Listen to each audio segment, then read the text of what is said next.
दोस्तों ये बात तो हम सभी लोग बड़ी अच्छी तरह से जानते हैं कि इस वक्त हमारी दुनिया में जितने भी मुसलमान पाए जाते हैं वो दो ग्रुप में बटे हुए हैं, जिसमें से एक ग्रुप को शिया कहा जाता है तो दूसरे ग्रुप को सुन्नी कहा जाता है। जहां एक तरफ सुन्नी मुसलमानों का ग्रुप पूरी दुनिया की आबादी का 80% है तो वहीं दूसरी तरफ शिया मुसलमान लगभग 20% है। अब जाहिर है जब सुन्नियों की आबादी ज़्यादा है तो दुनिया में जितने भी मुस्लिम देश है वो भी ज़्यादातर सुन्नी मुस्लिमों के ही हैं। मगर दूसरी तरफ इराक, ईरान, यमन और इस जैसे कुछ देश शिया मुस्लिमों के भी हैं। पर्टिकुलरली अगर बात करूं हमारे प्यारे देश भारत की तो यहाँ पर जो भी टोटल मुस्लिम आबादी है उसका लगभग 86 से 87% सुन्नी मुस्लिम है, जबकि सिर्फ और सिर्फ 13 से 14% ही शिया मुसलमान है। इंटरेस्टिंग बात तो ये है कि इन दोनों ही ग्रुप के अंदर एक दूसरे के बारे में ऐसी बहुत सारी गलतफहमियां और अफवाहें पाई जाती है जिनका सच्चाई से दूर दूर तक कोई नाता नहीं है। मिसाल के तौर पर आम शिया लोग सुन्नियों के बारे में ऐसी बहुत सारी चीज़ों पर यकीन रखते हैं कि जिसको सुनकर ना सिर्फ हंसी आती है बल्कि वो चीज़ लॉजिकली भी पॉसिबल नहीं लगती है। ठीक इसी तरह से सुन्नी ग्रुप के आम लोगों के बीच में भी आप लोगों को शिया मुसलमानों से रिलेटेड ऐसी बहुत सारी अफवाहें नजर आएंगी कि जिन पर वो लोग यकीन रखते हैं मगर उनका सच्चाई से दूर दूर तक कोई नाता नहीं होता है, बल्कि वो तो सुनने में भी काफ़ी फनी महसूस होता है। लेकिन दोस्तों अगर इन दोनों ग्रुप्स के बीच एक दूसरे के बारे में बहुत सारी अफवाहें और गलतफहमियां पाई जाती है तो इसका मतलब ये भी नहीं है कि इन दोनों के बीच कोई फ़र्क नहीं है, बल्कि फ़र्क नहीं बहुत ज़्यादा फ़र्क है। यानी फ़र्क की वजह से ही इतिहास में ये दोनों ग्रुप अलग अलग हुए थे, वरना पहले तो कोई ग्रुप हुआ ही नहीं करता था। शिया और सुन्नी मुसलमानों के बीच जो बुनियादी फ़र्क पाए जाते हैं उनमें एक सबसे बड़ा फ़र्क कलमे को लेकर है। जहां एक तरफ सुन्नी मुसलमानों का कलिमा है ला इलाहा इल्लल्लाह मुहम्मद रसूलुल्लाह, यानी अल्लाह के सिवा कोई माबूद नहीं और मोहम्मद सल्लल्लाहु अलैहि वसल्लम अल्लाह के रसूल हैं, तो वही दूसरी तरफ शिया मुसलमानों का कलमा होता है ला इलाहा इल्लल्लाह मुहम्मद रसूलुल्लाह अलीगुन वलीउल्लाही व सिर्र रसूलुल्लाही व खलीफतुहु बिला फसल, जिसका मतलब होता है अल्लाह के सिवा कोई इबादत के लायक नहीं और मोहम्मद सल्लल्लाहु अलैहि वसल्लम अल्लाह के रसूल हैं और जनाब अली अल्लाह के वली हैं, रसूलुल्लाह के वसी और आपके खलीफा बिला फसल है। यानी दोस्तों शिया मुसलमानों के कलमे में आप लोगों को अल्लाह और उसके रसूल के साथ साथ हज़रत अली का भी जिक्र मिलेगा। मगर दोस्तों याद रहे कि शिया मुसलमानों के कलमे का ये जो आखिरी पार्ट है जिसमें यह कहा गया है कि हज़रत अली हुजूर सल्लल्लाहु अलैहि वसल्लम के खलीफा है बिला फसल यानी बिला फासले के, तो इस पर शिया मुसलमानों के अलावा कोई भी एग्री नहीं करता है। वो इसलिए क्योंकि जहां एक तरफ शिया मुसलमान हुजूर सल्लल्लाहु अलैहि वसल्लम के बाद हज़रत अली को ही उनका पहला खलीफा मानते हैं तो वहीं दूसरी तरफ सुन्नी मुसलमान हज़रत अली से भी पहले 3 खलीफाओं को मानते हैं। यानी हुजूर सल्लल्लाहु अलैहि वसल्लम के बाद पहले खलीफा हज़रत अबू बकर सिद्दीक थे, जबकि दूसरे खलीफा हज़रत उमर, तीसरे खलीफा हज़रत उस्मान और चौथे खलीफा हज़रत अली थे। बात करें अब अगर कुरान के बारे में कि क्या शिया और सुन्नियों का कुरान अलग अलग है या फिर एक ही है, तो दोस्तों इसका जवाब हाँ भी है और ना भी है।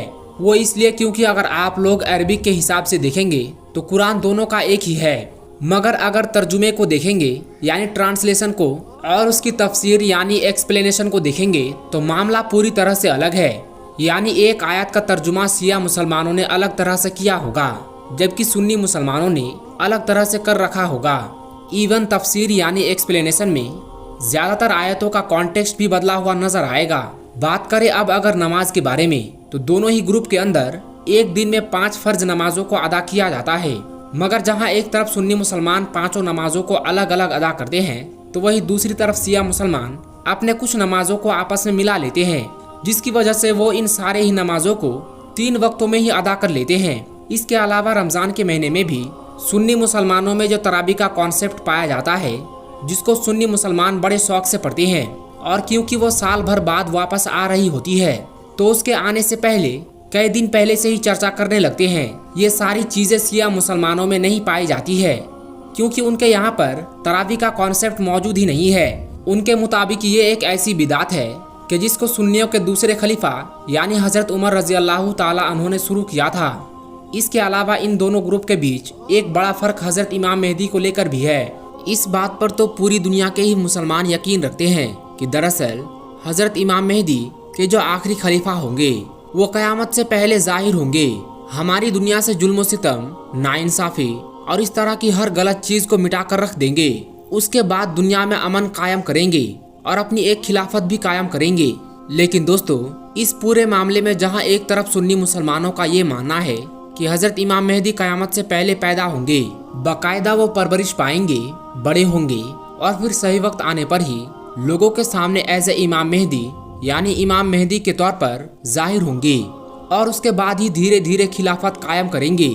मगर दूसरी तरफ शिया मुसलमानों का ये मानना है कि कयामत के करीब के दौर में हजरत इमाम मेहदी पैदा नहीं होंगे, बल्कि वो तो हमारी दुनिया में ऑलरेडी पैदा हो चुके हैं। वो हमारी इस दुनिया में ही मौजूद है, लेकिन हम लोगों को नजर नहीं आते हैं। वो एक गार के अंदर महफूज है और सही वक्त आने पर सिर्फ और सिर्फ जाहिर होंगे, यानी पैदा नहीं होंगे बल्कि सिर्फ जाहिर होंगे और उसके बाद ही दुनिया भर में अपने खिलाफत कायम करेंगे। दोस्तों, शिया और सुन्नी ग्रुप के बीच एक बड़ा इख्तलाफ हजरत अली को लेकर भी पाया जाता है। शिया लोगों का ये मानना है कि हजरत अली शेर खुदा हुजूर सल्लल्लाहु अलैहि वसल्लम के बाद बाकी जो भी नबी और रसूल हैं उनसे भी ज्यादा अफजल है, जबकि सुन्नी मुसलमान इस नजरिए को और इस अकीदे को पूरी तरह से रिजेक्ट करते हैं। सुन्नी मुसलमान हजरत अली शेर खुदा को दामाद रसूल और इस्लाम के एक खलीफा के तौर पर ही कंसीडर करते हैं। मुहर्रम के मौके पर मातम करना भी शिया ग्रुप को सुन्नी ग्रुप से पूरी तरह से अलग बनाता है, क्योंकि शिया मुसलमानों का ये मानना है कि 10 मुहर्रम के दिन करबला के मैदान में यानी करबला की जंग में अहले बैत के साथ जो हद से ज्यादा नामुनासिब सुलूक किया गया था, उसकी याद में ही और उसके गम में ही वो लोग मातम मनाते हैं। दूसरी तरफ सुन्नी मुसलमान भी 10 मुहर्रम को मानते हैं। वो अहले बैत को तो मानते हैं, मगर उनके तरीके अलग होते हैं। तलाक का कॉन्सेप्ट भी इन दोनों ग्रुप्स में अलग अलग पाया जाता है। जिस तरह से सुन्नी मुसलमानों में निकाह के वक्त गवाह का होना जरूरी होता है, बिल्कुल इसी तरह से शिया लोगों में तलाक के वक्त भी गवाहों का होना जरूरी होता है, यानी शिया ग्रुप में गवाहों के बगैर तलाक नहीं होती है। फिलहाल दोस्तों, आज की इस वीडियो को हम यहीं पर खत्म करते हैं। ये वीडियो आपको कैसी लगी कमेंट बॉक्स में जरूर बताना।